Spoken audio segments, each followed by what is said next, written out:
Your money is worth less right now than 5 minutes ago. I'm not being dramatic. Well, okay, I'm a little dramatic. But this one's actually true.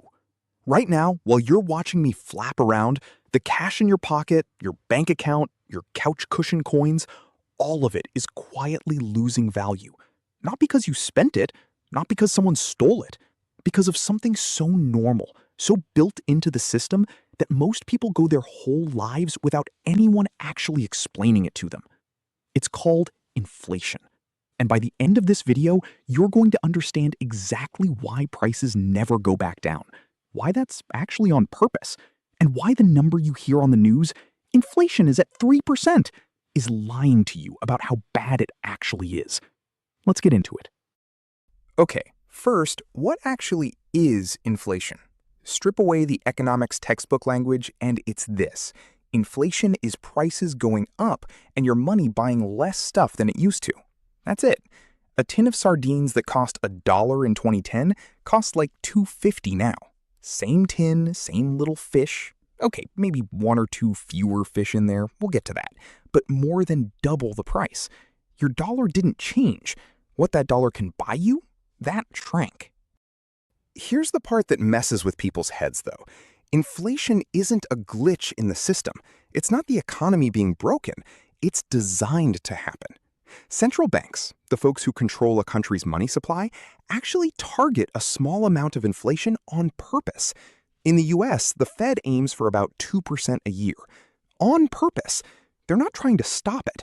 They're trying to keep it at a nice, gentle simmer instead of a rolling boil. And I know what you're thinking. Wait, why would anyone want prices to go up? Why not just keep everything the same forever? This is where it gets actually interesting, because the alternative is worse than you'd think. If prices started falling instead, that's called deflation, and it sounds great until you realize what it does to human behavior. If you knew a TV would be cheaper next month, you'd wait to buy it. And next month, if it's even cheaper the month after that, you'd wait again. Now, do that with every purchase across an entire economy all at once. Nobody buys anything.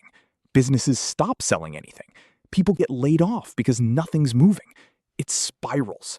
Japan spent decades fighting exactly this problem, and it is brutally hard to escape once it starts. So a little inflation, it turns out, keeps the whole machine actually running, instead of everyone just waiting.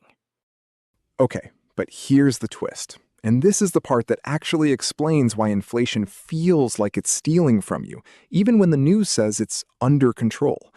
When you hear inflation dropped to 3%, your brain hears prices went down. They didn't.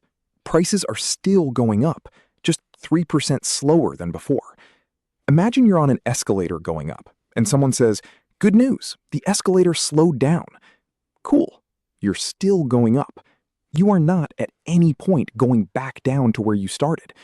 That gap between how much things cost now and how much things cost before, that gap never closes. It just grows a little slower. This is genuinely one of the most misunderstood numbers in the news, and it's why people feel like they're being gaslit every time a headline says the economy is improving. And it's sneakier than just sticker prices, too. You've probably heard of shrinkflation. Same box of cereal, same price, but suddenly there's 20% less cereal in it. That's a company quietly passing inflation onto you without touching the price tag, betting you won't notice. Spoiler, you probably didn't, until right now. There's also this thing economists call money illusion. Basically, our brains are wired to think in the actual number on the price tag, not what that number can really buy. If your paycheck goes up 3%, but prices went up 5%, you feel richer because bigger number. That bigger number on your paycheck? Total red herring. You are, mathematically, poor. Your brain just isn't built to do that math in real time. Nobody's is. That's not a you problem, that's a human problem. Now let's talk about what happens when this goes really, really wrong. Because, okay, this next part actually broke my tiny penguin brain when I first learned it. In 1920s Germany, inflation got so out of control that people were reportedly paid twice a day because prices went up so fast between morning and afternoon that your money would lose value before lunch. There are actual photos of people using stacks of practically worthless bills as kindling because it was cheaper than buying firewood. And more recently, Zimbabwe printed a $100 trillion note. Trillion with a T. That note, at points, couldn't buy a bus ticket. That's what happens when a government just prints money to cover its bills without anything backing it up. You get what's called hyperinflation, and it's basically inflation with the parking brake completely removed. It's the extreme end of the same mechanism we've been talking about this whole video, just turned up to a catastrophic degree. Which brings me to the myth you've probably heard. Inflation is just the government printing money, full stop. That's part of it. Printing more money without more stuff to buy is one cause. More dollars chasing the same amount of goods pushes prices up. That part's true. But it's not the only cause.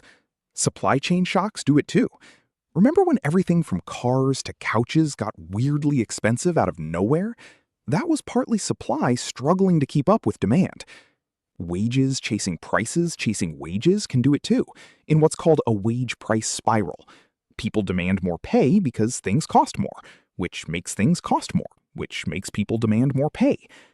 It's less a single cause and more like, okay, fish analogy, I promise, just one. It's less like one big wave and more like a school of 1,000 tiny fish all pushing in roughly the same direction at once. Here's the real, practical sting of all this. If your savings just sit in a normal bank account earning basically nothing, inflation is eating them alive, quietly, every single year, even though the number on your balance never goes down. $100 sitting still for 10 years at even a mild 3% inflation rate buys meaningfully less than it does today. The number stayed the same. The value didn't. That's the theft nobody sends you a notification about. So next time you hear inflation cooled down this month, now you know what that actually means and what it doesn't. That's inflation. Not a glitch, not really anyone stealing your wallet, just a slow-moving, very on-purpose feature of how money works that almost nobody explains out loud. If there's another money mystery like this one you want me to break down next, drop it below. I read every single one, and I might have a fish pun ready for it already.